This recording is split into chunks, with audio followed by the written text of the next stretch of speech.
Welcome to the Joe Cohen Show. Join me as I share my experience with biohacking and invite top health experts to explore the latest technology, supplements, research, and resources for optimizing your body and brain. We're going to go through everyone's sleep questions and teach you how to get the best night's sleep. There's many different kinds of sleep issues, so I want to go through as many as possible.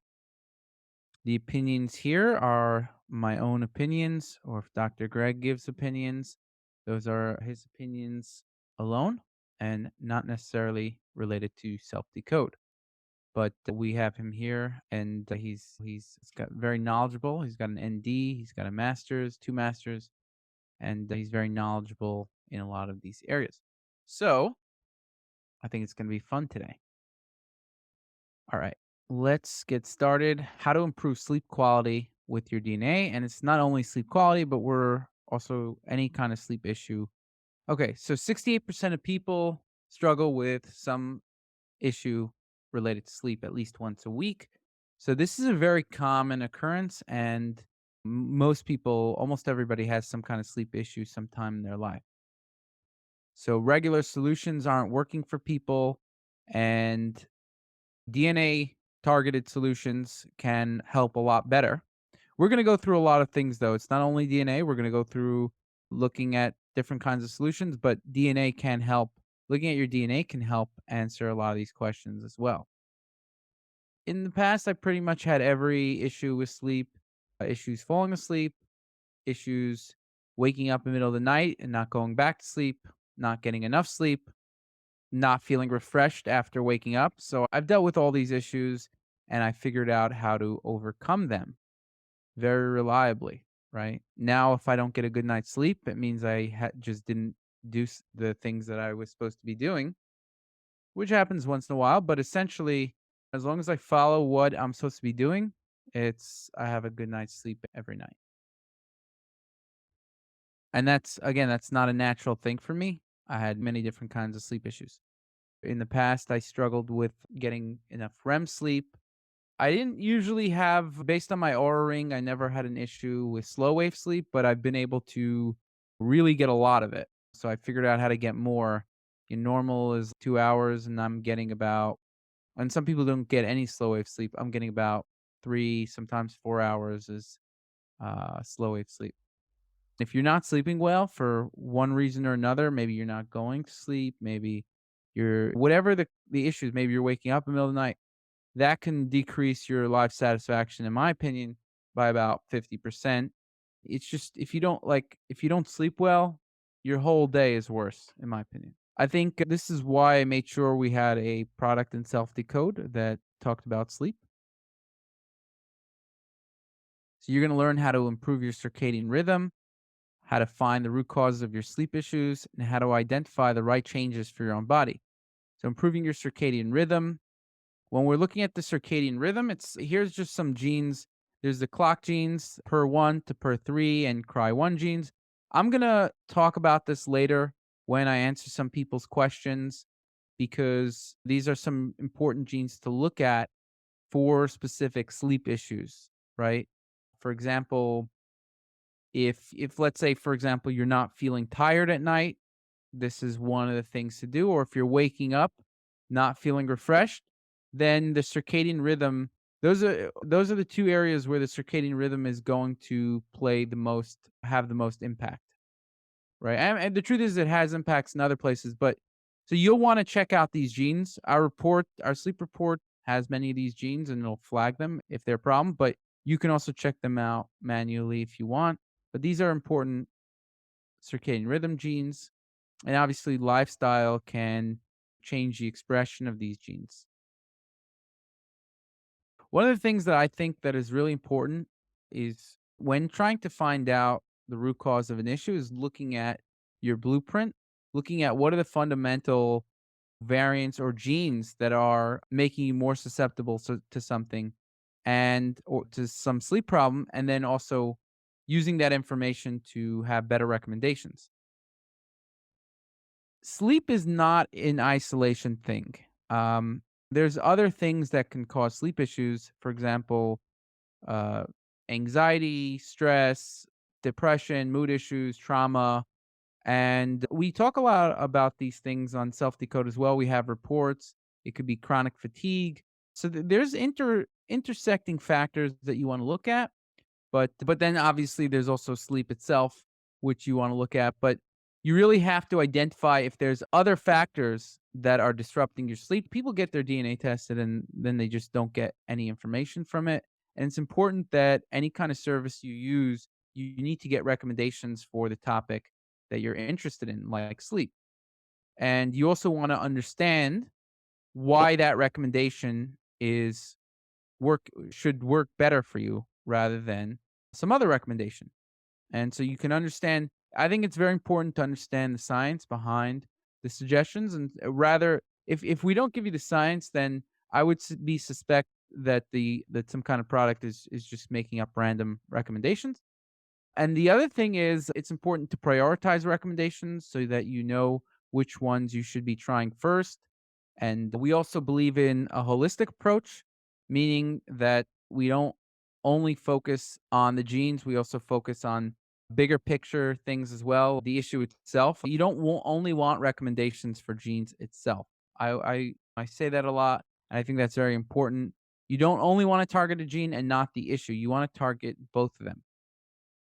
And okay, so let's look. You also want comprehensivity. You want to look for like the issue with a lot of products is that it's very limited, very narrow. They only talk about a few dozen SNPs or maybe a dozen SNPs, and that's a big problem. You want a report that's very focused on the issue, and you want it to be as comprehensive as possible. And that's something that we do at Self Decode. And obviously, you want it to be very scientific. And my suggestion is don't give your data to a company that will sell it. But now I want to get to people's questions. Okay. Here somebody asks, why do sleep disorders increase with age? And this could be a couple reasons. Number one is the circadian rhythm is found to, you could say, get weaker with age. Sometimes you can be more deficient in different things as you age, but essentially the circadian rhythm tends to get weaker, less the amplitude, it gets less strong as you age. And that means that sleep quality will go down, including slow wave sleep. And that's a very common issue. How to get to sleep. So I would break up the sleep issues by a few main things. One is getting to sleep. I would call that it's called sleep latency. Then there's a sleep quality, and then there's waking up in the middle of the night. You could have very good sleep quality but wake up in the middle of the night.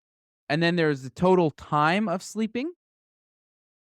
And then there's like you want to if you're not getting enough sleep, even if your quality is very good, a lot of people their biology is built that they need a certain amount of sleep, and that's very hard to change. If it really is very hard to change. Everyone's built a bit differently, but some people do need more sleep in order to function better. So sleep time is very important, and then also, yeah, those are the four main things. And if you're not getting good sleep quality, you're gonna wake up feeling tired um, and also you're going to be tired during the day. So, how to get to sleep? This is one thing. The first thing that you want to think about if you're having issues falling asleep is if your mind is racing, if your nervous system is higher, if you have anxiety. So you can tell if your nervous system is elevated, for example, if you're biting your nails or if you have a desire to bite your nails, if you have a desire to bite your lip, if you have inflammation, if if your brain is constantly thinking about things, it's likely that your nervous system is overactive and it's just activating your whole system. And what that means is usually an overactive nervous system often is either could be from anxiety, some kind of trauma, and it's not allowing you to relax. So you're stressed out and that causes anxiety and other issues and you're not able to relax. So that's one of the most important things when it comes to sleep latency. And the other thing that I would say, getting to sleep, and the other thing that I would say is making sure is lighting. Lighting and the nervous system health. We'll call it nervous system, but really that's just anything that is activating your nervous system. It could be anxiety, it could be trauma, it could be depression, could be any kind of mood issue. It could be anything, but nervous system and lighting. So they do go together as well, because if you have lighting, that basically tells the nervous system to turn on. When it comes to lighting, you want you want darkness as much as possible. This is where like blackout curtains, sleep mask, and also efflux on your computer to darken the tone and also to take out more blue light, and then also blue blocking glasses. So these are blue blocking glasses, and so these are good as well. I'm not putting them on right now because it's not the time for me to put them on. But essentially, getting your lighting right, making sure you don't get enough light, too much light at night is very important. I would say this is the most important thing. These 2 things are definitely the most important things that people are dealing with, meaning they might think, "Okay, I've got blue blocking glasses on and everything's good," and they got lights blaring out throughout their house. Just to add a little bit to what Joe was mentioning. And so not just decreasing light at night, but also making sure you're getting light during the day. It's because we're told avoid the sun. The sun may increase risk of skin cancer, and so oftentimes we almost try to avoid the sun. But you know what's actually been found is people who have office jobs who actually get the least sunlight have the highest incidence of melanoma and skin cancer because we actually need the sun for a lot of different things. The sun helps tell us to get awake. If we don't wake up, then how can we go to sleep at night? And so you need to get that wakefulness during the day. And when you get the sunlight hitting your eyes, it will actually begin to decrease the melatonin synthesis.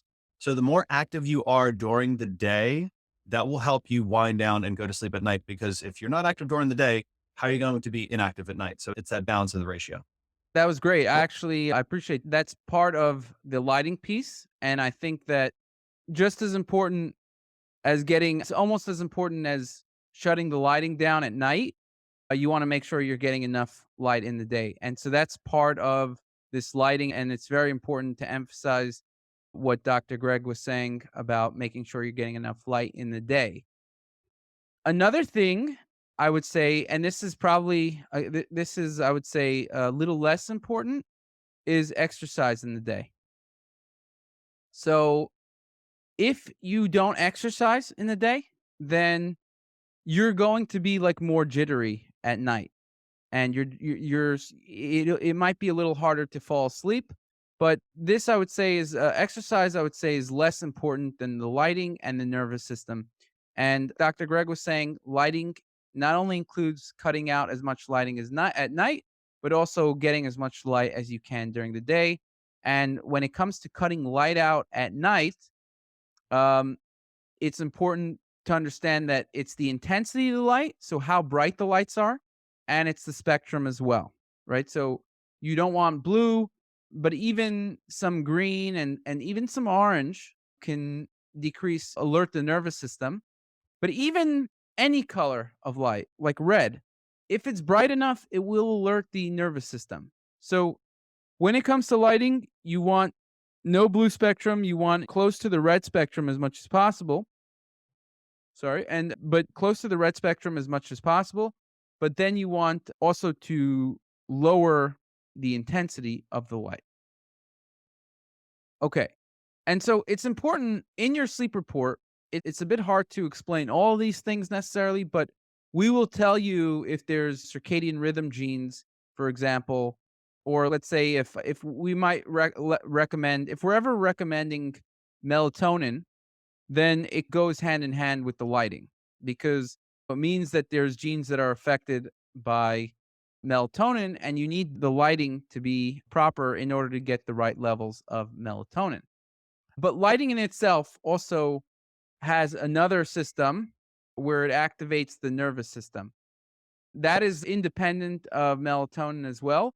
But essentially, if you have any genes that are also related to anxiety that are affecting sleep, then then the nervous system is very important to the picture as well. Okay. Now, what if you sleep a lot and don't have any sleep apnea? And this person is basically asking, just to summarize, I don't know why I'm tired all the time and why it's an issue.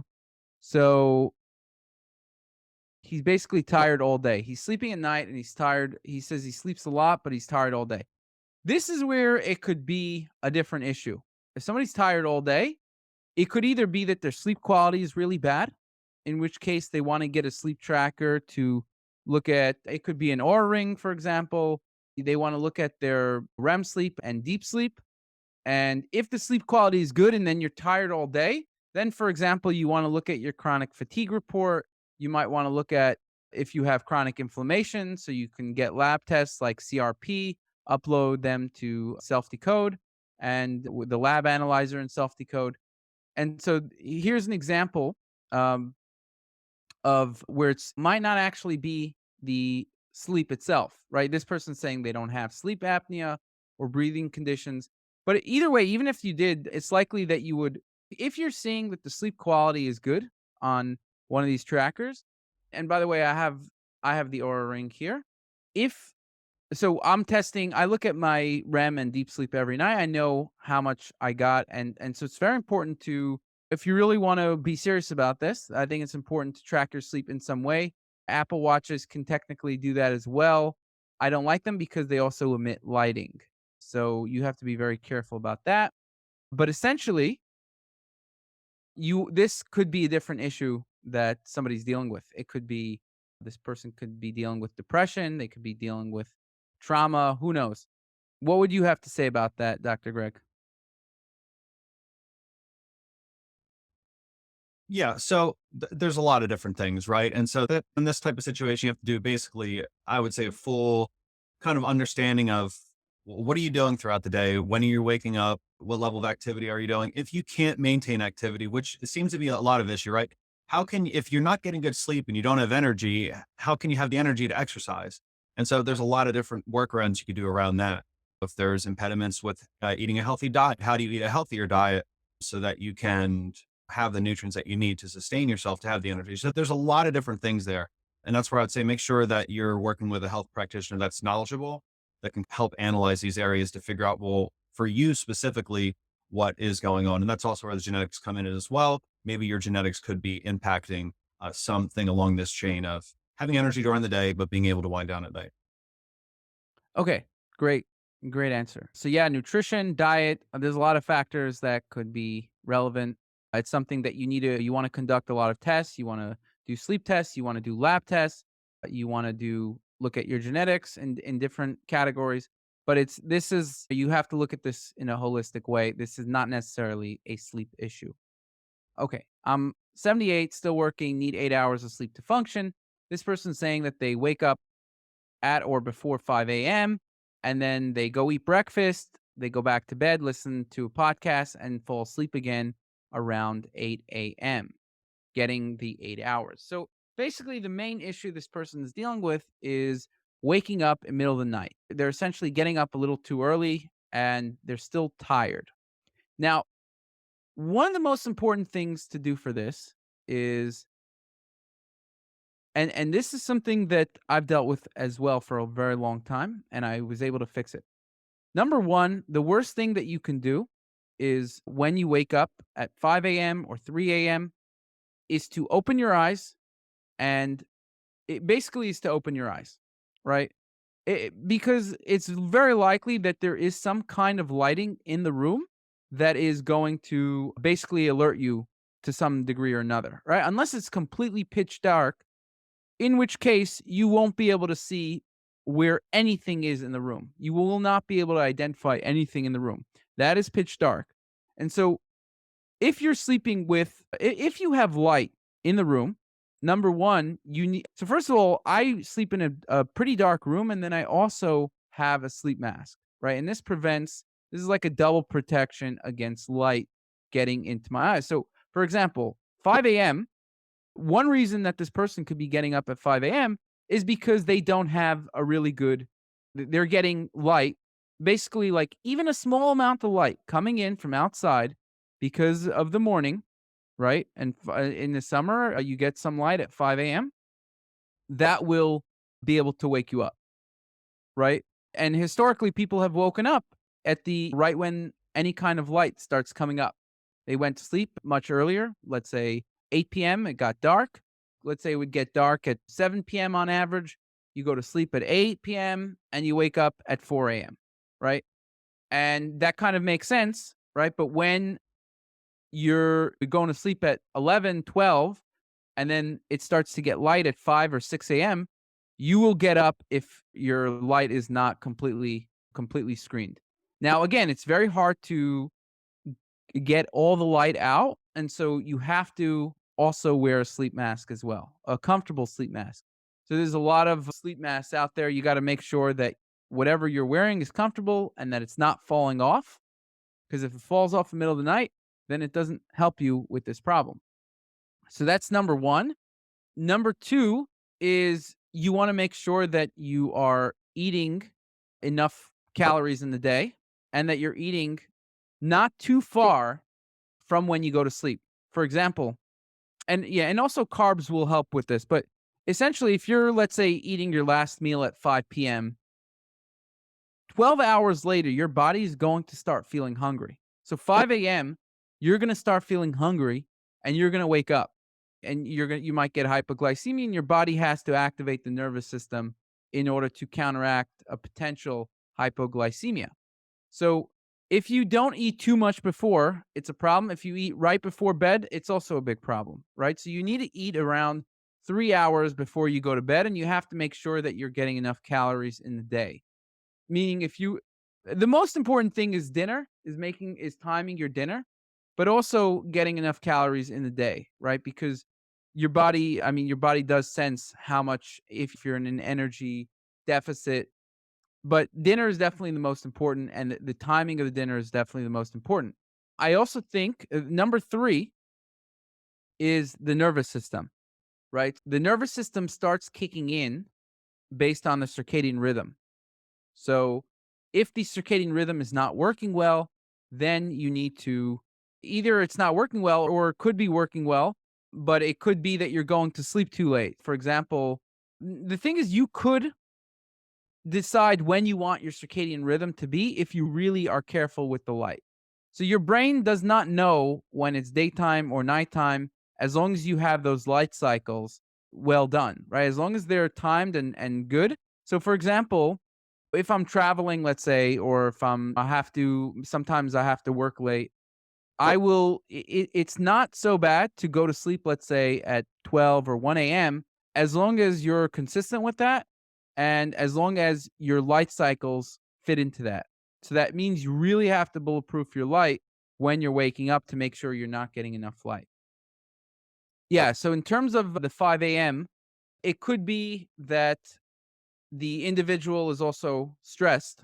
And basically, if you're stressed out or if you have anxiety, if your nervous system is overactive, then when the time for the circadian rhythm comes to increase cortisol to activate the nervous system, it could activate too much and then you wake up and you can't go back to sleep.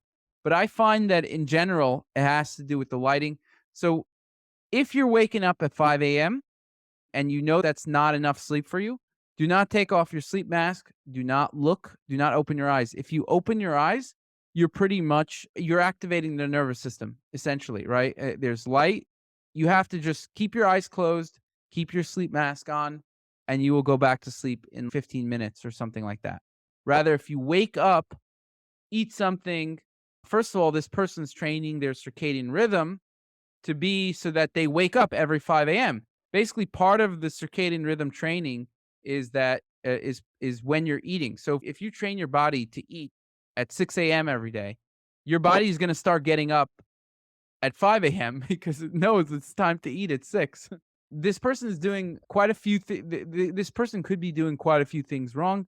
I bet they're not I would bet they're not doing the things that I'm saying, because if they were, then they would be sleeping all night.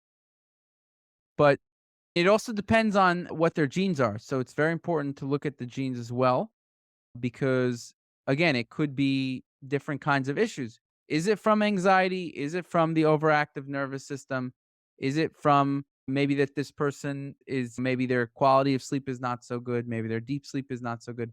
It's something that you really have to look at in a holistic way. Would you have anything to add for that, Dr. Greg? I think those are excellent points. Absolutely. So the light, big factor. How is your blood sugar at night? This a lot of different variants will be implicated in that. A lot of clock gene SNPs could be implicated in your ability to maintain adequate glucose levels. There's variants in the SIRT1 gene that are going to be implicated in that. Also the melatonin receptor. And so let's not forget. So we have to one, our melatonin as it increases as it gets nighttime, that's going to keep us asleep. And cortisol as that increases is going to wake us up. And sometimes we got to figure out, okay, is that person having too low melatonin or too high cortisol? Are they either spiking when they wake up, the cortisol, or is the melatonin tanking? And again, one reason melatonin would go down is because it's just getting light. Not so just my trick is I used to wear an eye patch for a long time, but then I just said, you know what? I'm tired of messing with it. I put up blackout shades. And so if you get really good blackout shades, and I know sometimes it's difficult and you have windows in the ceiling and whatnot, but if you put blackout shades, you can keep it really dark. But then you get into the issue of you do want some light to get into your room to wake you up when it's appropriate. And so there's lamps that you could get that kind of dim up and I get a little bit lighter to wake you up. So that's another thing too. But yeah, so another thing too is when you are waking up at 5 a.m., are you having thoughts about stressful things, your job or some other stressful event? Are you ruminating when you wake up? Because that then feeds back into the anxiety thing. And yeah, and it also the habits. If we get used to doing a certain thing in bed, that's what we get used to. And so the thing we do in bed is we wake up halfway through a sleep cycle and listen to a podcast. That's what our body expects. That's what our mind expects. And it will continue doing it. So you got to break the cycle in order to reset the cycle. Those are all excellent points. The blood sugar was a great point. Let's go to the next question. I go to sleep but awaken before daylight with a weird feeling. The closest thing I can compare it to is feeling of fear. Right away, I know that this person has a nervous system slash stress slash anxiety issue, right? Checking your cortisol is not going to make a difference. And so blood sugar is something you want to check, but in this person said they checked it. I would upload the results to the lab analyzer and self decode just to make sure that they're optimal. But let's assume that these levels are good. It doesn't mean that the individual does not have a nervous system issue, right? So sometimes a little shaky too. Melatonin makes things worse. I would say that this person has to deal with underlying mental nervous system, mental health, anxiety issue. And again, it's not something that they might be conscious of because it's very hard to people think of anxiety as something like, oh, people are just anxious all the time or whatever. It's very hard to put yourself in the perception of a different person. So you don't know what anxiety is until you get rid of it. And so it's very hard to think about what that even means, right? It's extremely common thing to have anxiety, right? I think you don't have to be diagnosed with it to have it. I would say 90% of people are having anxiety. The question is, does that interfere with your sleep? For some people, it does. And that's something that you need to take care of. In this case, I would say that the individual has to take care of their underlying mood issues, even if during the day they don't feel they have any issues. So, one thing that can work for this potentially, and again, you have to look at your genes because some people, when it comes to serotonin, they don't do as well with it. Some people do very well with it. It depends on the individual, but essentially taking 5-HTP sometime maybe 5 p.m. in the evening, but not too close to sleep, can make sure you're getting enough serotonin at night, and that might help alleviate the anxiety issues. What do you think, Dr. Greg? Just a couple points. And just so people understand, serotonin will be converted into melatonin. That's the link there. And also, you want serotonin levels. Serotonin, if it's in excess, can be wakeful. So you want to make sure your serotonin levels are good. One point I want to make is for cortisol. Cortisol, there's a rhythm. If you saw two people dancing and you just saw a snapshot, you wouldn't know what kind of dance moves they're doing. But if you saw it playing out, you would be able to know what the dance looks like. If you see, so cortisol, sometimes when you go to your doctor and you get your cortisol checked, it's just one snapshot but you don't know where you're at during that level. And so there's something called a 4-point cortisol test. Usually it's saliva, where they look at sort of 4 different points. Sometimes if somebody's having sleep issues and they wake up during the day, I like to have them do the cortisol test then to see, is cortisol spiking then? Sometimes cortisol tests will include melatonin as well. So you can see where both hormones are at during that time. But so I would definitely recommend, and again, and even if we're talking about blood sugar too, just a fasting blood glucose might not be enough. You need to also look at something called HbA1c, which is a long-term measure of your blood glucose, 3 months to be exact. Those two things really just clarify how we can make the connection with the labs. Yeah, that's a great answer. I really like that. Okay, let's go to this one. My genotype for RS6265 is this, okay? Associated with having the slowest wave activity. So this person found this on Self Decode. So that means that they usually wake up and have trouble falling back asleep. So is there a way to increase slow wave sleep for later cycles? The answer is, so first of all, slow wave sleep, you get more in the earlier parts of the night, and you get more REM sleep later in the night. Soon after you go to sleep, basically the first part of the night is when you're getting the most slow wave sleep. That happens, that's very normal. And then the second part of the night, you get much more REM sleep. So this person has a variant that causes their slow wave sleep to be an issue. And I believe this has to do with the serotonin receptor. Oh, no, this is BDNF. Okay. This is a really good point, actually, right? This is why genes can be so important in knowing what to do for the sleep issue. This person's BDNF gene is associated with having the slowest wave activity in the first slow wave sleep cycle. So if there's an issue with their slow wave sleep and they have variants in the BDNF gene, then you want to make sure you're getting enough light in the day. That is and exercise. So exercise and light in the day basically are the two most potent increasers of BDNF. And when you have BDNF increased in the day, that makes your slow wave sleep much better at night. This is a great example of somebody having variants in the BDNF gene. And in this case, you want to make sure you're increasing your BDNF in the day and that you're not doing that at night. Some of the problems with one of the reasons I don't recommend most supplements at night, is because they increase BDNF. And that's a problem when you don't want BDNF to be increased at night. You want it to be increased in the day. And that makes sense when it comes to the light rhythm, the light cycle, and things like that. Okay. And also the exercise cycle, right? People would exercise or move around in the daytime and they would rest and go to sleep at night. You want to hear about the one health hack that is sure to change your life? Okay. Here it is: subscribing to this podcast. 67% of listeners aren't subscribed to the show, so please don't forget to show your support by hitting the subscribe button now. You'll not only be supporting the show, but also investing in yourself and your health journey, all while helping to keep us ad-free. Can seasonal SAD, seasonal affective disorder, bring on anxiety that then causes insomnia? Yes, it can. And the reason is because, first of all, seasonal affective disorder is a circadian rhythm issue. We do mention it in the sleep report, but basically, anxiety and depression are very close disorders in biology. And the reason is because anxiety, if you have stress and anxiety, that can provoke depression. It's one of the most common provokers of depression is actually anxiety. And one of the reasons that that's the case is because anxiety and stress, it lowers BDNF, for example. And BDNF is really important to be happy, is to be in a good mood. And it also does a bunch of other things. But just for the sake of simplicity, having chronic stress and anxiety will shrink your hippocampus and change your brain structure in different ways that will make you more depressed. And if you're having, let's say, seasonal, and depression can also increase anxiety, they really go both ways. So this is really important when it comes to the sleep. I think this person should be looking at the mood report, and also light in the day is also very important for seasonal affective disorder.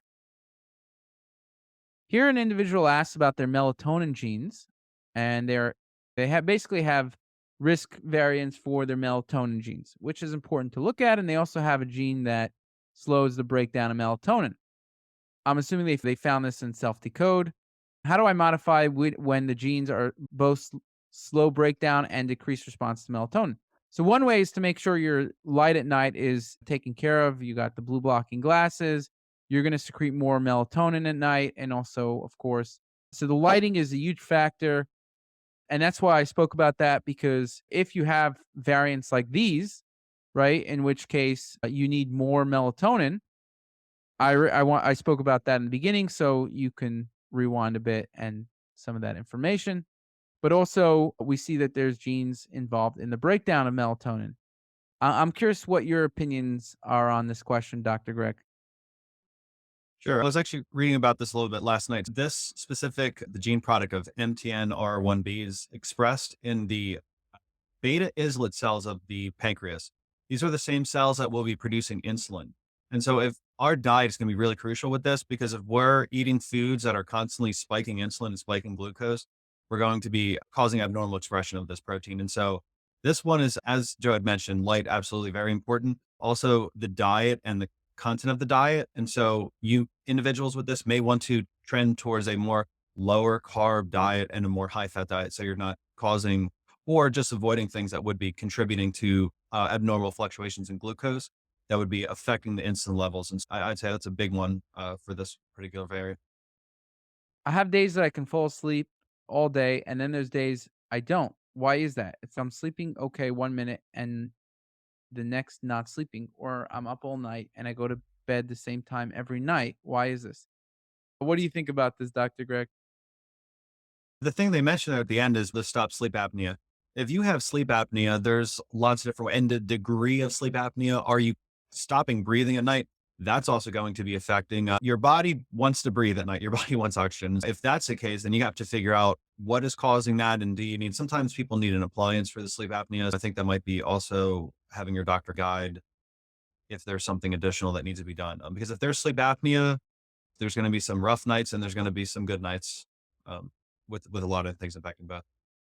That's a really good point. Okay. How do I make sleep more restorative? Is it really true that sleep you get before midnight has a lot of health benefits?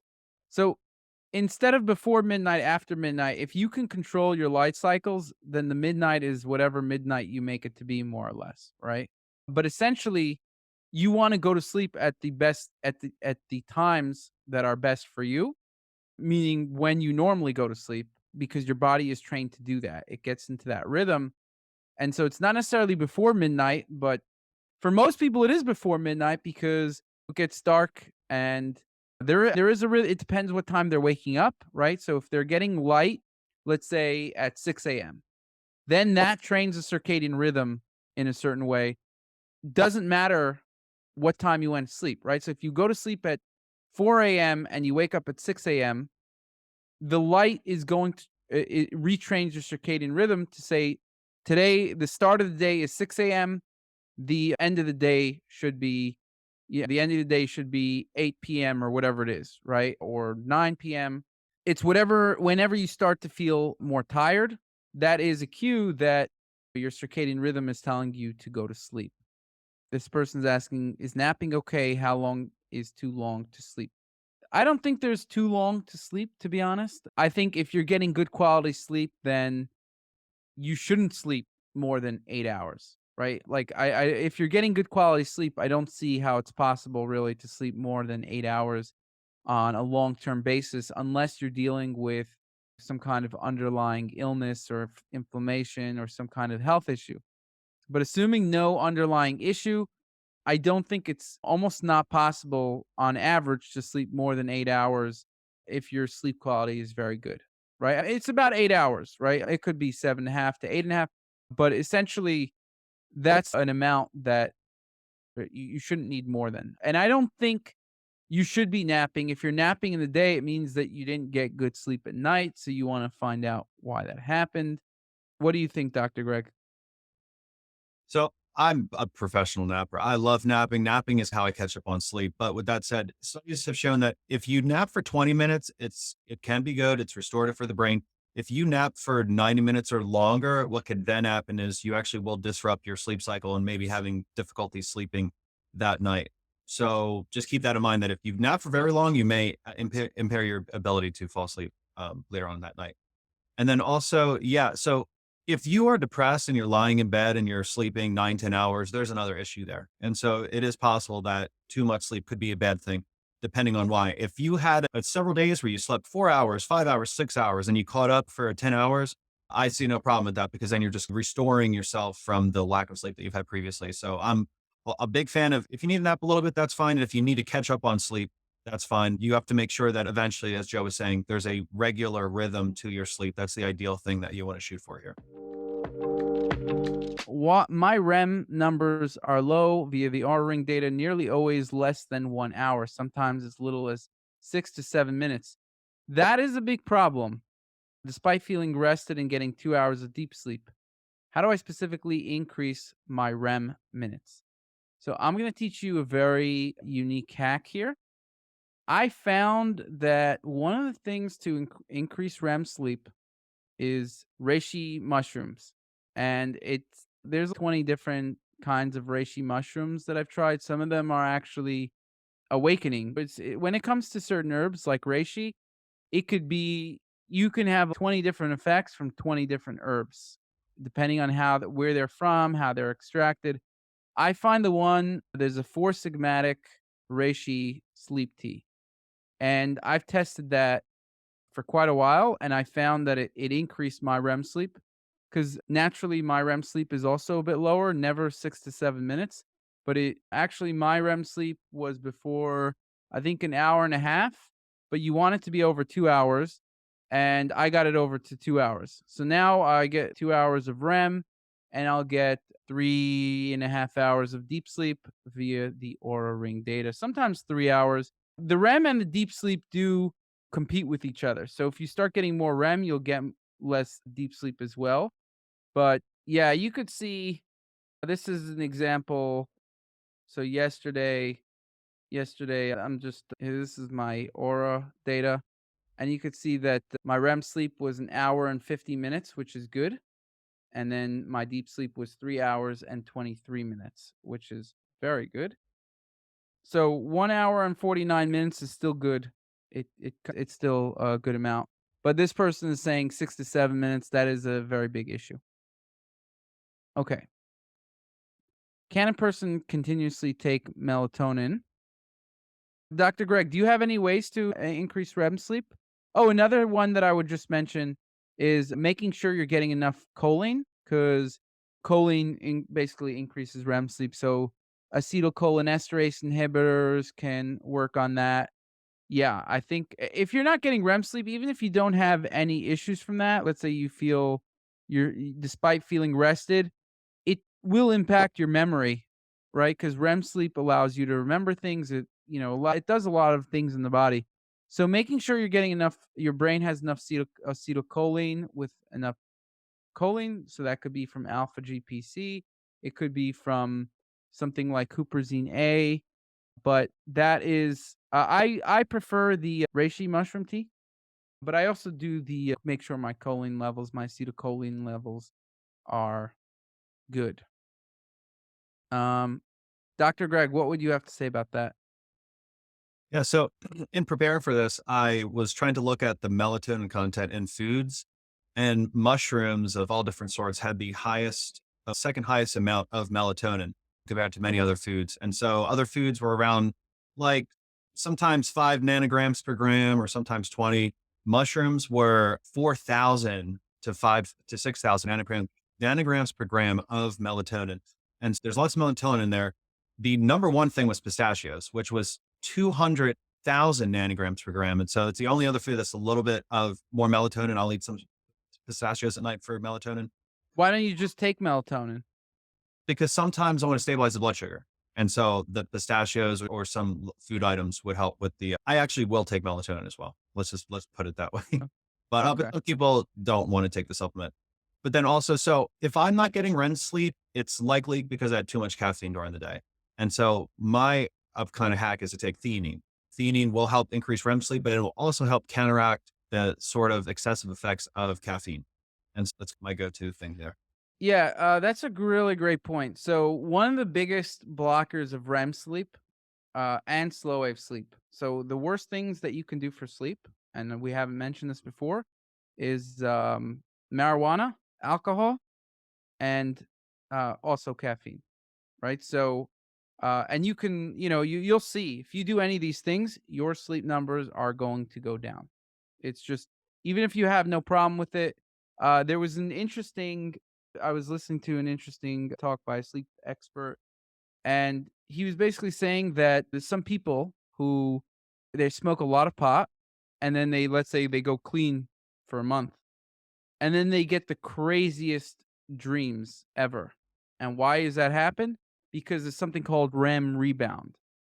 Basically, when if you haven't been getting REM sleep for a long time, you have to make it up at some point in the future. And he was saying that you can make it up to a year later, which is crazy. How are you making up REM sleep a year later? But you can make up REM sleep. I don't recommend that, of course, right? But this just goes to show you, if you don't sleep one night, you could make it up the next night for the most part. But people are lacking REM sleep because they're taking drugs, whether it's alcoholics, it happens to alcoholics as well, or marijuana, like heavy marijuana users. They're lacking REM sleep, and then all of a sudden they have this REM rebound, and they're getting crazy dreams and they're hallucinating. Also, if you don't get REM sleep for too long, so like it happens to some alcoholics, you could start hallucinating because they're not getting it at night, and your body just decides to get some REM sleep during the day, and you're basically like dreaming during the day. Yeah, essentially your body needs REM sleep to survive. And alcohol and marijuana will kill the REM sleep, and caffeine can also cause issues with REM or deep sleep. I think it's really important to take a holistic look. You really have to step back, think about a lot of the ideas that I said, check out your genes. And sleep is not, people think, oh, sleep, I should just sleep well and everything should be fine. Oh, it turns out that 70% of people have some kind of sleep issue. So that doesn't really work very well. And the people who don't have a sleep issue, they don't think they do, but if you check their data, their sleep quality is probably not very great. And these are just the people who are aware that they have a sleep issue, which is important to know, right? A lot of people are just tired in the day and they're like, I don't know why I'm tired, but I guess I sleep very well though. No, they probably don't. Or they might not. The important thing is that you really have to sleep is something that you have to approach in a strategic way.